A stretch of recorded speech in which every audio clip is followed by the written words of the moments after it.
Hi, I'm Rick Rheins, the Senior Rabbi at Temple Sinai in Denver, Colorado. This week's Torah portion is Emor, and it focuses on the 21st, 22nd, 23rd chapters of Leviticus. Specifically, it highlights the various holidays, both of Rosh Hashanah and Yom Kippur, although it doesn't mention Rosh Hashanah per se. It calls it Yom Teruah, the day of the sounding, but its focus is on the festivals, on Passover, on Shavuot, and Sukkot.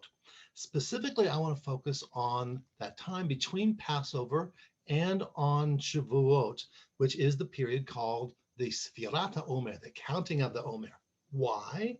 Because this is the day on which we are celebrating the 33rd day of the Omer. Specifically, as the sun sets on Thursday night, it becomes Lag BaOmer. So all day tonight and tomorrow, leading into Shabbat, is Lag BaOmer. So that's why you have the bonfire that is shining in my background. So a little kitschy a way of celebrating Lag BaOmer. So what is Lag BaOmer all about?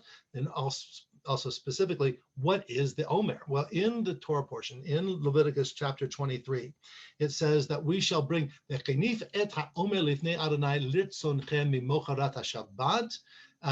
you shall bring a wave offering of the barley harvest to the Kohen in Jerusalem, and you shall bring this as an offering to celebrate the spring harvest.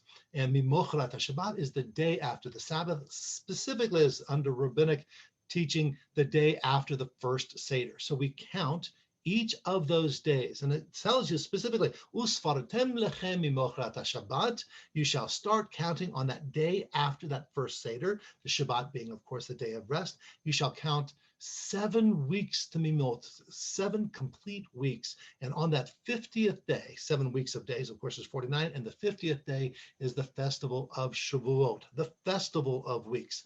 And as we're counting from one day to the next, the towns would assemble in the old days, and they would bring their barley harvest with great fanfare, and they would celebrate this harvest of barley and also the spring and the coming summer. And emotionally, spiritually, it's a time as well in which we make the transition from the time of the liberation from slavery, freedom that we experienced at Passover, to the time of Zman Matan Toratenu, the time of the giving of the Torah. That is the celebration of Shavuot. So mere freedom is one thing. That's at Passover, which is Dayenu, enough, but it's not really enough. Just being free is wonderful, but you need to have some sense of purpose, of mission, of a sense of what you're all about as a person and as a community, as a people.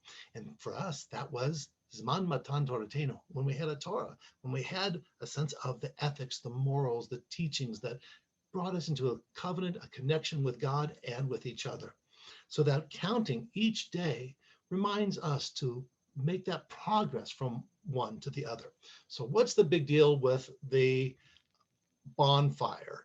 Well, there's a good question, because during the time of the Omer, at the time of the Bar Kokhba revolt, which was in the middle of the 2nd century of the Common Era, in which the Romans were oppressing our Jewish ancestors, and there was a revolution, and we had some early successes, but when the Romans really brought all of their armies and they began to slaughter our people, there was a great loss and a great suffering among our people.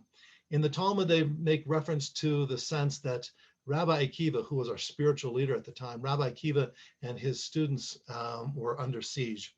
And indeed, it said that thousands of his students, thousands of his disciples died. Some said it was because of a plague, like a diphtheria. Another said, no, it was the Romans and their oppression against our people. Regardless, there was a key point in the Talmud that said, why was it that Rabbi Akiva's students suffered so terribly? And it says, Mipnei shelo nahagu kavod zeh lezeh. It's because the students themselves were not together. The students did not bring kavod, did not bring respect one to the other. There was a time, as you can imagine, a time of great confrontation with the Romans, a time of great stress because of plagues, because of the social situation, of revolution, that families, towns, movements, ideologies were set one against the other. They were not seeing a community that felt with one heart, but rather they were in competition and um, brought each other down. So Rabbi Akiva's students suffered terribly, and Rabbi Akiva had to turn to one of his students, Rabbi Shimon Bar Yochai, to help carry on. Rabbi Akiva eventually was martyred during this time of the counting of the Omer. So the first 33 days of that Omer was a time of great suffering and death and disappointment, some that we generated, some that came from outside. Rabbi Shimon Bar Yochai led a new generation who said, we can carry on past these times of plague, past these times of oppression. And so he was credited with the sense of writing the Zohar, Kabbalistic interpretation of the Torah, that there's a mystical sense that we can help a ride to transcend that which oppresses us. And so Shimon Bar Yochai said that there's darkness all around us. Let there be, even in the times of mourning, a sense that there is a purpose of life, a meaning to life that can transcend that. So we set the bonfires to chase away the darkness. So then you say, wait a minute, one of the other traditions of Lag BaOmer, in addition to the bonfires, are bows and arrows. What's that all about? Okay, so some anthropologists say, well, the bows and arrows may be reflective of the time that we were fighting against the oppressor. We're fighting against the Romans. Okay, that may be, but the Kabbalists teach a different lesson, which is quite lovely. That when you have a bow and an arrow, the arrow, of course, is directed out there at some mark beyond us. And the individual must have this arrow that's focused outside towards that outside target, but brings initially the arrow towards his or her heart, i.e., that if I'm going to aim for some objective out there, I have to start with my own heart. I have to start with where I am. So that maybe the Kabbalistic teaching of Rabbi Shimon Bar Yochai is one that hits home to us today. We have still darkness around us. There are many who are suffering terribly from this plague of the COVID. We also have the social plague that has come against our communities because of racism, of bigotry, of homophobia, of anti-Semitism. The people who are filled with hate and rage are out there. And so we can direct our targets to them. They are bringing that darkness, but we're going to have a bonfire of light and of hope and of goodness.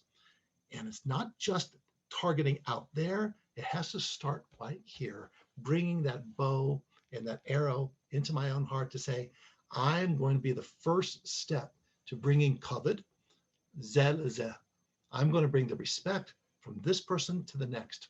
I'm going to start with a sense of love, of celebration of life. And so on this Shabbat of Emor, this day of Lag BaOmer, in which we end a time of mourning, mark the end of a plague, let us remember that every step of progress starts with each of us. We have to make that first step. Let us take that first step together to build a better, more peaceful, more respectful, and loving world. Shabbat Shalom.